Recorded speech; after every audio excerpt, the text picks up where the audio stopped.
ఈ programme Joyce Meyer Ministries partners మరియు friends ద్వారా స్పాన్సర్ చేయబడింది.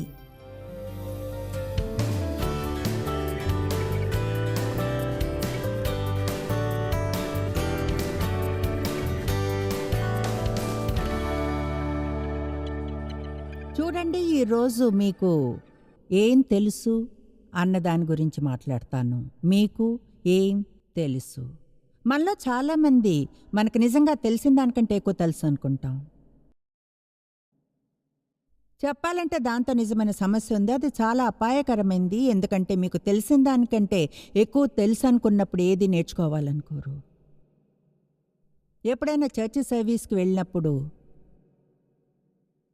మీ పాస్టర్ ఏదైనా బోధించడం ఆరంభిస్తే మీరు అనుకున్నారు, నాకు అది తెలుసు, నాకు అది తెలుసు విన్నాను, నేనది విన్నాను, నిజంగా అది విన్నాను.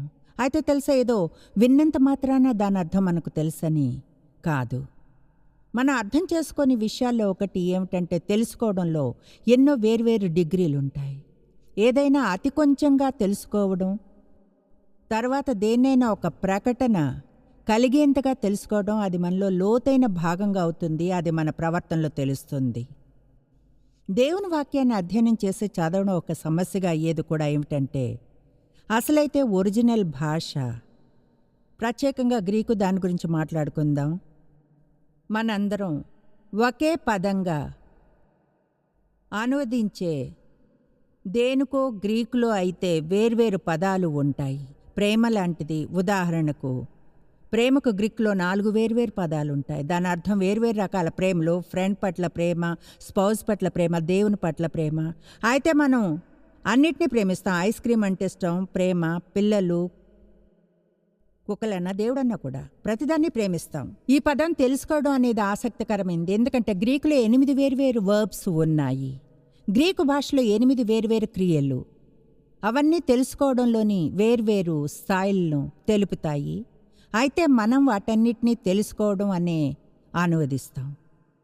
బహుశా ఈరోజు దాని గురించి మాట్లాడడం మంచిది. ఎందుకంటే గ్రీకులో ఉదాహరణకు జ్ఞానాన్ని తీసుకోవడం, తెలుసుకోవడానికి రావడం, లేదా కొన్ని పరిస్థితుల్లో పూర్తిగా తెలుసుకోవడం అనేది వేర్వేరు పదాలతో వివరించబడుతుంది. అయితే మనం దాన్ని ఒక విధానంలో యూజ్ చేస్తాం. ఫిలిప్పీ 3:10 పౌలు అన్నప్పుడు, ఆయన పునరుద్ధానపు శక్తిని తెలుసుకోవాలని తీర్మానించుకున్నాను. అక్కడ యూజ్ చేయబడిన క్రియ, అక్కడ యూజ్ చేయడం అంటే అతడు దేవుణ్ణి తెలుసుకునే క్రమంలో తీర్మానించుకున్నాడు. మీ దగ్గర యాంప్లిఫైడ్ బైబిల్ ఉంటే చూడగలరా, అక్కడ అతడు దేవుణ్ణి తెలుసుకోవడంలో ప్రోగ్రెస్ అవుతున్నాడని. నిజం చెప్పాలంటే దాన్ని చదవడానికి టైం తీసుకుందాం. అయితే స్పష్టంగా ఉంది. ఏదేమైనా మీరు యోహాను 8:31-32 చూస్తే చెప్తుంది, మీరు నా వాక్యంలో గానుంటే సత్యాన్ని తెలుసుకుంటారు, అది మిమ్మల్ని స్వతంత్రులను చేస్తుంది. అంటే మీరు పూర్తి సత్యాన్ని తెలుసుకుంటారు, స్వతంత్రులను చేస్తుంది అది. దాన్ని ఇలా చూద్దాం, నేను దేన్నైనా తెలుసుకోవడం ఆరంభిస్తే అది నన్ను విడుదల చేయాలన్నదేమీ లేదు. అయితే నాకేదైనా పూర్తిగా తెలిస్తే, ప్రకటనలా దాన్ని పొందితే, అప్పుడు అటువంటి జ్ఞానం నా ఐహికమైన మనసును ఓవర్ రైడ్ చేస్తుంది. అలాగే నాకున్న పరిస్థితులపైన నేను ఎలా ఫీల్ అవుతానో, నా చుట్టుపక్కల ఏం జరుగుతున్నా సరే నాకు తెలుసు అది నా జీవితంలో వాస్తవంగా అవుతుంది. ఎంతమందికి తెలుసుకోవడం ఆరంభించడానికి నిజంగా మీ జీవితం పైన ప్రభావం చూపేంత లోతుగా తెలుసుకోవడానికి తేడా ఉందని నేను ఈరోజు చాలామందికి చెప్పినట్లుగా, ఇక్కడున్న వారికి ఎంతమందికి తెలుసు దేవుడు మిమ్మల్ని ప్రేమిస్తున్నాడని? బహుశా ప్రతి చెయ్యి లేస్తుందా? అయితే ఒకటి చెప్పనా, బహుశా మీలో సగం మందికే, అంతమందికి కాదు. నాకు సందేహం కూడా దేవుడెంతగా ప్రేమిస్తున్నాడన్న ప్రకటన కలిగింది. ఒక విషయానికి బైబిల్ చెప్తుంది ఏమనంటే, పర్ఫెక్ట్ ప్రేమ భయాన్ని పోగొడుతుంది అని. కనుక మనకు కానీ ఎంత పర్ఫెక్ట్గా, ఆశ్చర్యకరంగా దేవుడు మనల్ని ప్రేమిస్తున్నాడో తెలిస్తే అప్పుడు భయంలో జీవించాం. దేవుని ప్రేమ కానీ నిజంగా మనకు తెలిసినప్పుడు మనం ఆయన ప్రేమను ప్రశ్నించాం. అర్థం కాని పరిస్థితులు మనకు ఎదురైనప్పుడు, ఎక్కువగా ప్రజలకు అర్థం కాని పరిస్థితులు వచ్చినప్పుడు లేదా అన్యాయం జరిగినప్పుడు వాళ్ళు ముందుగానే వాటిలో ఒకటి, దేవుడు నన్ను ప్రేమించడం లేదా, నాకు ఇది అర్థం కావడం లేదు, దేవుడు ప్రేమించడం లేదనిపిస్తుంది. అయితే మీకు తెలిసినప్పుడు మీకు తెలుసని అప్పుడు ఎంతగా ఒప్పుకుంటారంటే ఎవ్వరూ ఎన్నడూ దాన్ని మీ నుంచి తీసివేయలేరు. తెలుసా, యేసు శిలువ మీద మరణించడం నేను చూడలేదు. ఎలా తెలుసో కూడా నాకు తెలీదు, కానీ నాకు తెలుసు మరణించాడని. ఏదీ ఎన్నడూ దాన్ని నా నుంచి తీసివేయలేదు. ఇదెలా తెలుసుకోవడం అంటే యోబుకు కలిగిందిలా నమ్మశక్యం. కానీ ఘోరమైన దుఃఖం మధ్యలో ఉన్నప్పుడు అతడు ఏమన్నాడు అంటే, నా విమోచకుడు సజీవుడని తెలుసు. అంతిమ దినాన నేను ఆయనతో ఉంటాను. నా విమోచకుడు సజీవుడని తెలుసు. పిల్లలు చనిపోయి, ఆస్తంతా పోయి, పశువుల మందలు పోయి, ఒంటి నిండా కురుపులు వచ్చినా అతను అన్నాడు, నాకు తెలుసు. బహుశా మనందరం నిజంగా చెప్పుకుని ఆలోచించవలసిన విషయం అది. ఎందుకంటే మనం ఉంటున్నది ఇన్ఫర్మేషన్ యుగంలో. జ్ఞానాన్ని చాలా చాలా ఈజీగా పొందగలం. అది ఎంతగా ఉందంటే, నిజం చెప్పాలంటే నేను కొంచెం పట్టించుకుంటాను. ఏమనంటే, మనం అన్ని రకాల తెలివిని పొందుతూ ఉన్నాం, అయితే దేన్ని తెలుసుకోలేకపోతున్నాం.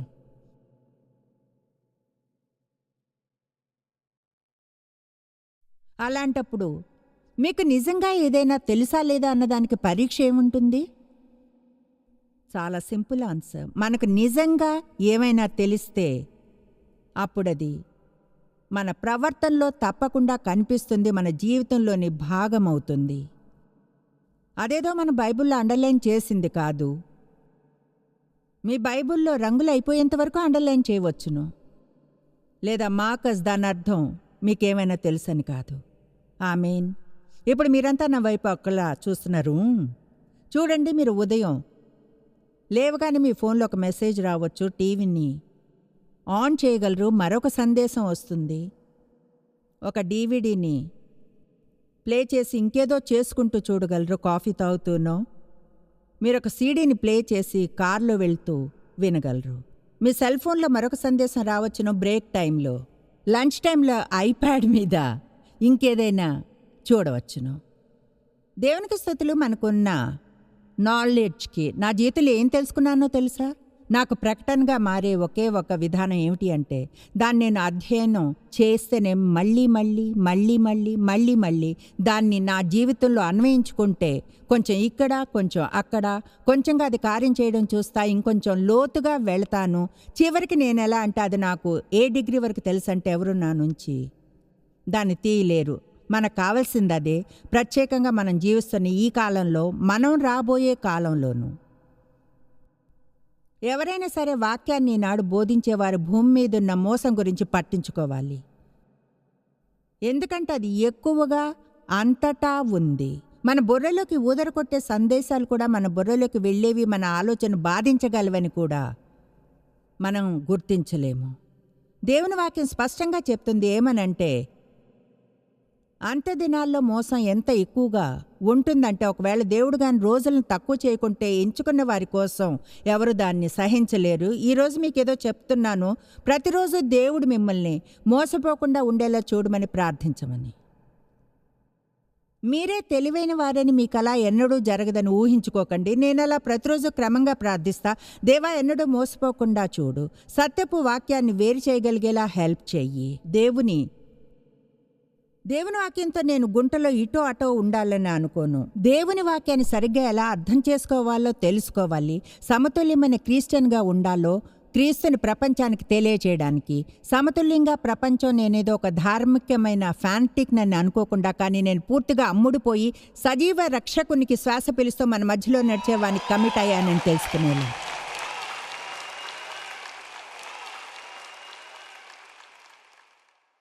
మీకు ఏం తెలుసు? మీకు సలహానిస్తున్నాను. మనకేదైనా మెంటల్గా మన మనసులో తెలుసని, దాన్ని వేర్వేరు డిగ్రీల్లో తెలుసుకోగలమని అయితే తప్పనిసరిగా దాని చేత మన ప్రవర్తన బాధింపబడకూడదు. విలియం బూత్ 100 ఏళ్ల క్రితం ఆయనే సాల్వేషన్ ఆర్మీని స్టార్ట్ చేశారు. అన్నారు, భవిష్యత్తులో 6 విషయాలకై సంఘం కోసం భయపడతారని. ఈ మధ్యనే నేను వీటిని చూశాను. దానికి నా సొంతది ఒకటి యాడ్ చేశాను. మీతో షేర్ చేసుకునే వేడున్నాయి. ఆయన ఎంతగానో కన్సర్న్ అయిన విషయాలు 100 ఏళ్ల క్రితం ఆయన అన్నారు.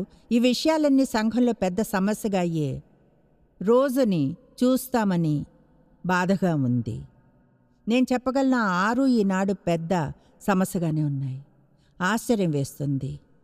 నిజంగా ఆయన చెప్పిన ప్రవచనం లాంటి మాట భవిష్యత్తు కోసం ఆయన చూచినది చూస్తుంటే ఎంతో జాగ్రత్తగా ఉండాలి. మనం మన జీవితంలో దేవుని వాక్యం మనకు ఎలాంటి విలువ లేని పాయింట్ వరకు నీళ్లు పోసి క్రిందకు పంపకూడదని, లేదా ఇలా అనుకునే స్థాయికి మనకి ఇదంతా తెలుసని. ఎందుకంటే పెద్ద లైబ్రరీలు ఉన్నాయి, ఎన్నో సీడీలు, అలాగే డివిడీలు, అందరి పుస్తకాలు, మలుపు తిరిగిన ప్రతి చోట ఒక సెమినార్కి వెళ్ళడం అయితే అయినా అప్పటికి యేసు ఎలా జీవించమన్నాడు ఆ జీవితాన్ని జీవించకపోవడం. మనం నడక నడవాలి, అంతేకాని మాటను మాట్లాడడం కాదు. ఆమేన్. ముందుగా ఆయన చెప్పింది ఏమిటంటే, ఆయన ఎంతో కన్సర్న్ చూపించింది ఏదో ఒక రోజున మనకు పరిశుద్ధాత్మ లేకుండా రిలీజన్ ఉంటుందని. వావ్! మీకు తెలుసా కొన్ని రిలీజియస్ సర్కిల్స్ ఉన్నాయని? అక్కడ దాదాపు ఇలా ఫీల్ అవుతారు. మీరు కానీ పరిశుద్ధాత్మ శక్తిని గురించి మాట్లాడి నిలబడితే రాళ్ళు పెట్టి కొట్టినట్లు, లేదా పరిశుద్ధాత్మ వరాలు, లేదా నింపబడ్డం, లేదా పరిశుద్ధాత్మ బ్యాప్తిజం గురించి. అయినా ఇవన్నీ కూడా దేవుని వాక్యంలో చెప్పబడ్డాయి. బైబిల్ పరిశుద్ధాత్మలో బాప్తిజం తీసుకోవడం గురించి చెప్తుంది. బైబిల్ పరిశుద్ధాత్మ యొక్క సూపర్ న్యాచురల్ గిఫ్ట్స్ను గురించి చెప్తుంది. ఈనాడు ప్రజలు మిమ్మల్ని ధార్మికమైన ఫ్యానటిక్ అని పిలుస్తారు. అన్య భాషల్లో మాట్లాడే విషయాలు, జ్ఞానపు వాక్యం, తెలివినిచ్చే వాక్యం, రోగుల మీద చేతులు ఉంచడం, ఆత్మలను తెలుసుకోవడం. బైబిల్ దయ్యాలను వెళ్ళగొట్టడం గురించి చెప్తుంది. అన్ని రకాల విషయాల గురించి ఎన్నో రిలీజియస్ సర్కస్లో మాట్లాడడానికి ట్రై చేస్తే మిమ్మల్ని బయటికి తోసేస్తారు. ఇప్పటికీ కొన్ని రిలీజియస్ సర్కస్లో వాళ్ళు నన్ను చేరనివ్వరు. వారికి కావలసినంత ఇవ్వలేరు వాళ్ళ చోటుకు వచ్చి బోధించడానికి. ఎందుకంటే నేను ఇప్పటికీ ఒక ఫ్యానటిక్ హోలీ గోస్ట్ స్త్రీ బోధకురాలననే అనుకుంటారు. అది నాకే మంచిది.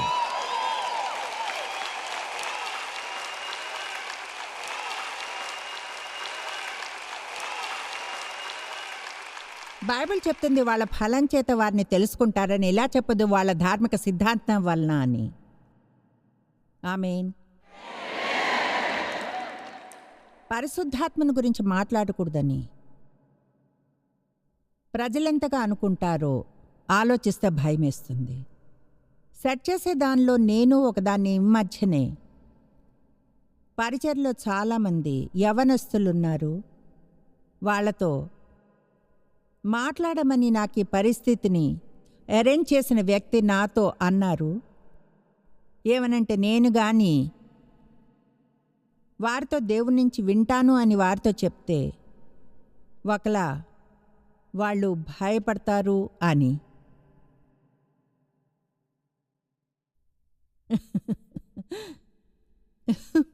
మీకు తెలుసా, నిజమే.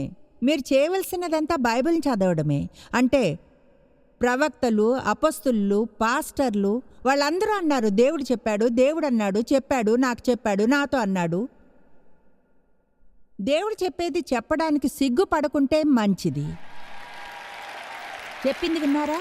దేవుడు చెప్పేది చెప్పడానికి మనం సిగ్గుపడకూడదు.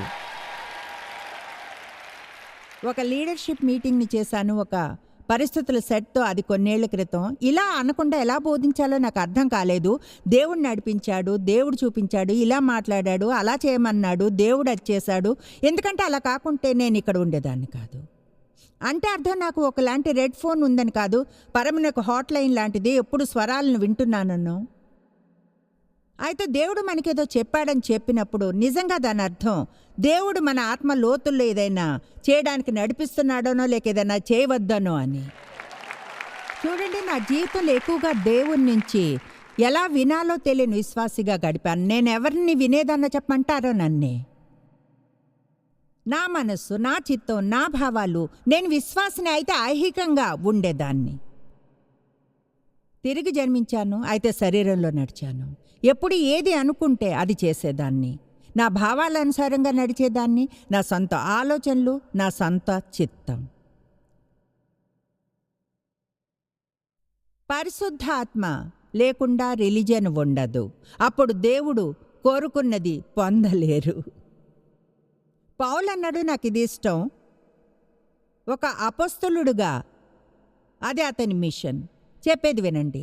ప్రజలు పొందేలా చూసి పరిశుద్ధాత్మ చేత నడిపించబడ్డాం కనుక నేను పరిశుద్ధాత్మను గురించి ఎంతగా మాట్లాడాలనుకుంటాను అంతగా పరిశుద్ధాత్మను గురించి మాట్లాడతాను. ఎందుకంటే మీకు చెప్పడం మా పని. ఏమనంటే పరిశుద్ధాత్మ చేత మీరు నింపబడగలరని. మీకు శక్తి లభ్యమై ఉంది, పరిశుద్ధాత్మ శక్తి మీకు ఉంది, మీకు వరాలు ఉన్నాయి, అలాగే మీకు మంచి ఫలం ఉంది. మీరు జాలికరంగా జీవించిన అవసరం లేదు. విచారకరంగా వారానికి ఒకసారి సంఘానికి వెళ్ళి మిగతా వారం అంతా అపవాదిలా ప్రవర్తించడం. క్షమించండి, అయితే నేను చెప్పవలసింది చెప్తాను.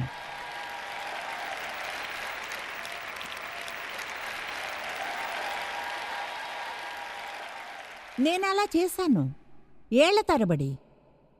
అంటే చర్చికి వెళ్ళేదాన్ని, తర్వాత వేరే ఫ్రెండ్స్తో చర్చి నుంచి లంచ్కి వెళ్ళి అక్కడ ఉన్నంతసేపు పాస్టర్ గురించి గాసిప్ చేయడం. అక్కడ ఉన్నంతసేపు ఏదో ఎన్నడూ అలా చేయనట్లు ప్రవర్తించడం.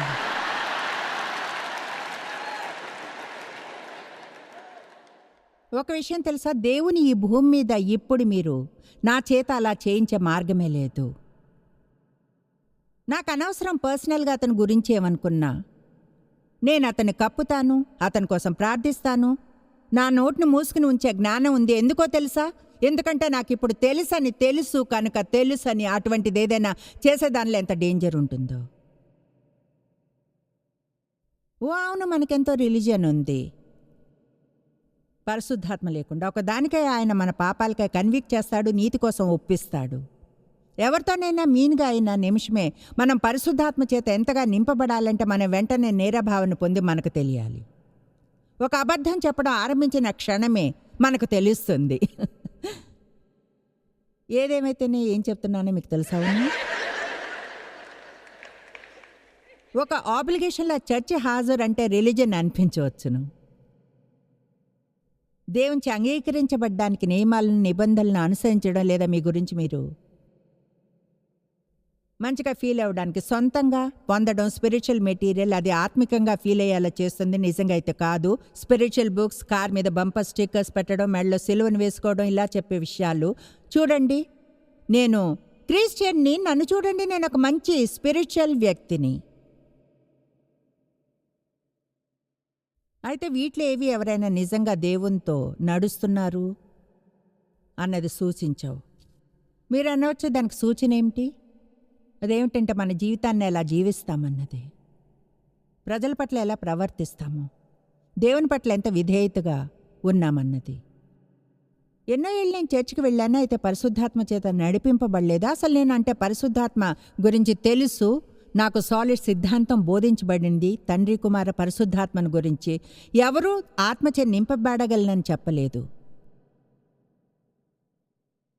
నిజం చెప్పాలంటే నేనక్కడ పొందిన పునాదిని అభినందిస్తున్నాను. అయితే పరిశుద్ధాత్మ చేత నింపబడినప్పుడు, కొన్ని ఆత్మవరాల్లో పనిచేయడం ఆరంభించినప్పుడు దేవుడు బోధించడానికి పిలుపునిచ్చాడు. అవును, వావ్.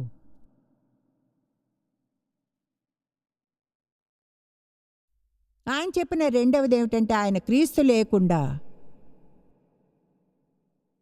క్రిస్టియానిటీని గురించి చాలా పట్టించుకోవడం. వావ్. అసలు క్రీస్తు లేకుండా క్రిస్టియానిటీని ఎలా పొందగలరు? నేను చెప్తాను, దాన్ని కొంచెం వేరుగా చెప్పుకుందాం. సిలువ లేకుండా క్రిస్టియానిటీ. మీకు సలహానిస్తున్నాను ఏమనంటే, బహుశా మనం సిలువ రెండు వైపులా చూడాలి. మన కోసం యేసు మరణించిన వైపుని చూడాలి. తర్వాత మరొక వైపున అది మన జీవితాల్లో ఎలా అన్వయించుకోవాలన్నది చూడాలి. ఎందుకంటే యేసులా చెప్పాడనేది మనం మర్చిపోలేం కనుక మీ సిలువను ఎత్తుకుని నన్ను వెంబడించండి. యాంప్లిఫైడ్ చెప్తుంది, మిమ్మల్ని మర్చిపోయి మీ దృష్టిలో మీరు లేకుండా మీ ఆసక్తులు అన్నీ మీ సిలువను ఎత్తుకుని నన్ను వెంబడించండి. మీరనొచ్చి, నాకు తెలియదు, నాకు ఇది నచ్చుతుందో లేదో. సహజంగా ఫన్నీగా ఉండేలా మళ్ళీ ఉండలేరా?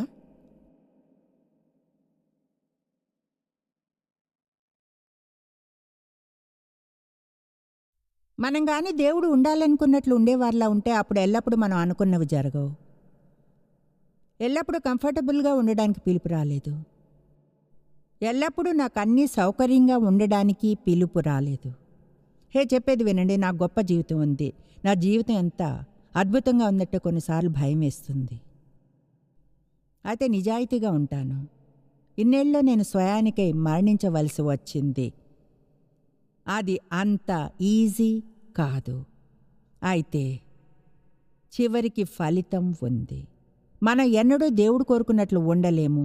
ఒకవేళ మన జీవితానికి పరిశుద్ధాత్మ సిలువను అన్వయించేలా చేయనివ్వకుంటే దాని అర్థం స్వయానికే మరణించడానికి ఇష్టపడ్డం. ఒకవేళ నేనేదో కథ చెప్తున్నాను అని అనుకుంటే అది బైబిల్లో వేర్వేరుగా చాలా చోట్ల ఉంది. ఈరోజు ఇక్కడ ఎవరున్నారో తెలియదు, కానీ నిజంగా మీకు ఇది కావాలి. చూడండి, కొన్నిసార్లు శుక్రవారం రాత్రి కొంచెంగా బోధిస్తాను, బహుశా మైల్డ్గా ఉండే వాక్యాన్ని. ఎందుకంటే ఎక్కువ మంది వస్తారు కనుక. ఎంత ఎక్కువ మంది ఉంటే అంత ఛాన్స్ ఉంటుంది ఎవరు చేయనైనా ర్యాటిల్ చేయడానికి.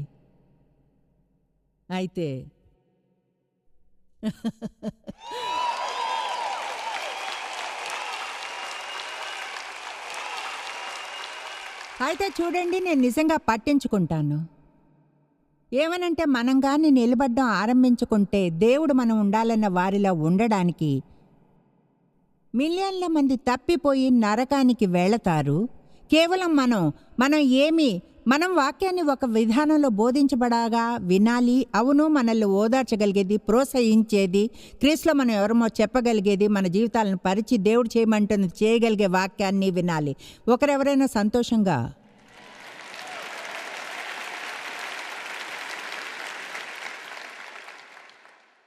ఎవరైనా నిజంగా సంతోషంగా ఉండవచ్చు ఏ శ్రమపడి సెలువు మీద మరణించినందుకు.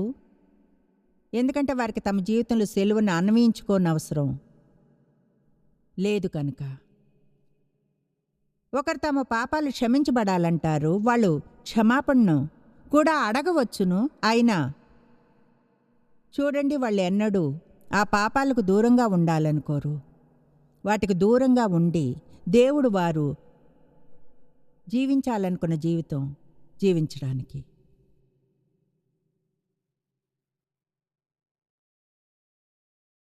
ఆయన తర్వాత చెప్పిన విషయం ఏమిటంటే, ఆయన పట్టించుకున్నది పశ్చాత్తాపడకుండా మనం క్షమాపణను పొందాలని. మై గాష్, మీకు తెలుసా, దేవుడు మీ పాపాలను క్షమిస్తానంటాడు. ఆయన మీ పాపాల కొరకు మరణించడానికి యేసుని పంపాడు క్షమించబడేలా. అవును, అది అంతా నిజమే. అయితే మనం మర్చిపోకూడదు, యేసు ఆ స్త్రీతో అన్నది, నీ పాపాలు క్షమించబడ్డాయి, వెళ్ళి ఇంకెన్నడూ పాపం చేయకు. పశ్చాత్తాపం అనేది ఇష్టపడ్డం. మనం పర్ఫెక్ట్గా ఉండం, తప్పులు చేస్తూ ఉంటాం, మనం పాపం చేస్తాం. అయితే ఒక్కసారి తిరిగి జన్మిస్తే ఒక నూతన స్వభావం వస్తుంది. లోపల మనం ఏమిటో వాళ్ళు పాపులు కారు. పాపం చేయడం తప్ప వారికి ఎంపిక ఉండదు, ఎందుకంటే మనకు లోపల నూతన స్వభావం ఉంటుంది. అయితే దేవుని వద్ద మన కోసం ఉన్నదంతా పొందడానికి, పశ్చాత్తాపడడానికి మనం ఇష్టపడాలి. దాని అర్థం పూర్తిగా మారిపోయి వేరే దిశలో మనం వెళ్ళాలి. చూడండి, తిరిగి జన్మించినప్పుడు దాని అర్థం ఒకలా యేసుని తీసుకుని మీ గందరగోళపు జీవితంతో ముడిపెట్టిది ఒకలా మీ జేబు పాకెట్లో తీసుకుని వెళ్ళడం కాదు. పెద్ద ఎమర్జెన్సీ వచ్చినప్పుడు తర్వాత ఈ చిన్న జీనీని బాటిల్ నుంచి తీయడం లాంటిదో, బాటిల్ని రుద్దగానే అతడు బయటకు వచ్చి ఆ రోజు సమస్యను తీర్చినట్లు.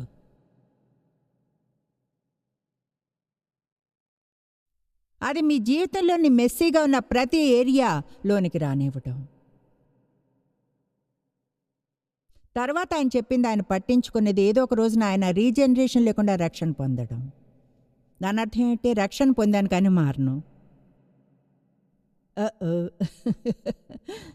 చూడండి, కన్సర్న్డ్గా ఉండడం మంచిది. ఒకవేళ 30 ఏళ్ల క్రితంగానే రక్షణ పొందితే ఇప్పటికీ ఆరంభించిన రోజులానే ఉంటే విషయం అలా ఉండదు. దానికంటే కొంచెం ఎక్కువ ఇంట్రెస్ట్ లేకుంటే మీరు ఈరోజు బహుశా ఇక్కడ ఉండేవారు కారు.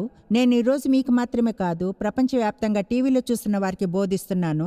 నేను నిజంగా ఎవరైతే వెళ్ళి ధార్మిక మజోలియమ్స్లో కూర్చుంటారో, వారం తర్వాత వారం చర్చికి వెళ్ళి అంతా ఓకే అనుకునే వారిని గురించి పట్టించుకుంటాను. మనం ధర్మం పొందాలని చర్చికి వెళ్ళాలని యేసు మరణించలేదు. ఆయన మన కోసం మరణించింది మన మూలంగా పూర్ణంగా తిరిగి జన్మించి నూతన సృష్టిగా మారాలని. ఆయన్ని ఆరాధించి ఆయన్ని ప్రజలను ప్రేమించి వాళ్ళ జీవితాలను ఒక లైన్లో ఉంచి భూమి మీద దేవుని చిత్తం నెరవేరేట్లుగా చూడ్డానికి. నిజంగా మనకి ఏదైనా ఎప్పుడు తెలుస్తుంది? కనీసం అది మన జీవితాల మీద ప్రభావం చూపే విధానంలో తెలుసుకుంటాం. ఎంత లోతుగా మనం ఏదైనా తెలుసుకోవాలి, మన ప్రవర్తనపై ప్రభావం చూపేలా లేదా ఎలా ఆలోచిస్తామో చూడండి. బహుశా ఎక్కువగా ప్రజలకు బైబిల్ చదవమని చెప్తాం, కానీ మనం దేవుని వాక్యాన్ని అధ్యయనం చేయాలి. దేవుని వాక్యంలో మనకు సమాచారం ఎంత అవసరమో అంతగా మనకు ప్రకటన కూడా కావాలి. మీరు ఎన్నడూ తెలుసుకోలేనంతగా జాయిస్ మేర్ మినిస్ట్రీస్లో మీరు మాకెంతో ముఖ్యం. మిమ్మల్ని అభినందిస్తున్నాం. మా ప్రపంచ వ్యాప్తపు మినిస్ట్రీ సాధ్యం అయ్యేలా చేసే మా ఫ్రెండ్స్ మరియు పార్ట్నర్స్ కి థ్యాంక్స్. అందరం కలిసి ఆకలిగొన్న వారికి భోజనం పెడుతున్నాం, బీదలకు బట్టలు ఇస్తున్నాం, సువార్తను దేశాలకు చాటుతున్నాం. మమ్మల్ని కాంటాక్ట్ చేయండి లేదా joycemeer.org ఈ రోజే విజిట్ చేయండి. మీ ప్రార్థన విన్నపాలను కొరకు అలాగే మరిన్ని సాధనాలను గురించి తెలుసుకోండి. జాయిస్ మేర్ షెడ్యూల్ ని చూసి భాగస్వామిలో భాగమవ్వండి, క్రీస్తు ప్రేమను ప్రపంచమంతటా పంచుకోవడానికి.